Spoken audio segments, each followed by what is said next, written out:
সমস্ত রাজনৈতিক দল, সেনাবাহিনী, আইন শৃঙ্খলা বাহিনী এবং ছাত্র নেতৃত্বকে সম্পৃক্ত করতে হবে। 2. দুর্গত এলাকায় পূজার আয়োজন স্থানীয় সংশ্লিষ্ট সবার সাথে আলোচনা। 4. প্রতিমা নির্মাণ সহ পূজায় সাত্ত্বিক পরিবেশ সুনিশ্চিত করতে হবে। 5. প্রতিমা তৈরি থেকে পূজা সমাপ্তি পর্যন্ত প্রতিটি পূজা মন্দির মণ্ডপে স্ব উদ্যোগে নিরাপত্তা নিশ্চিতকল্পে সংশ্লিষ্ট মন্দির মণ্ডপ কর্তৃপক্ষ, প্রশাসন ও আইন শৃঙ্খলা সদস্যদের সাথে সমন্বয় করে প্রয়োজনীয় পদক্ষেপ গ্রহণ করবেন। 6. মন্দির ও মণ্ডপে যোগাযোগের মুখ্য নেতৃত্ব নির্বাচন ও তাদের মোবাইল নম্বর সংশ্লিষ্ট থানায় সরবরাহ করতে হবে।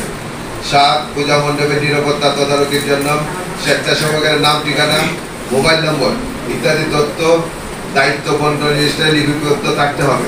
স্বেচ্ছাসেবকের তালিকা এবং ফোন নম্বর সংশ্লিষ্ট থানা এবং ফাঁড়িতে পাঠাতে হবে। স্বেচ্ছাসেবকদের ছবিযুক্ত দৃশ্যমান পরিচয়পত্রের ব্যবস্থা করতে হবে। 8. প্রতিমা নির্মাণ স্থান ও পূজা মণ্ডপে স্বেচ্ছাসেবক দ্বারা দিনরাত পাহারার ব্যবস্থা করতে হবে। 9. পূজা মন্দির ও মণ্ডপে নারী ও পুরুষের পৃথক যাতায়াত ব্যবস্থা রাখতে হবে এবং শৃঙ্খলা রক্ষার জন্য নিজস্ব নারী ও পুরুষ স্বেচ্ছাসেবক রাখতে হবে।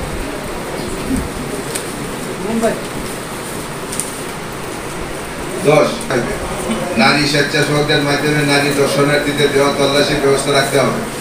মন্দির মণ্ডপে সার্বিক নিরাপত্তা রক্ষার্থে আর্থিক সংহতি সাপেক্ষে সিসি ক্যামেরা সংযোগের ব্যবস্থা করতে হবে।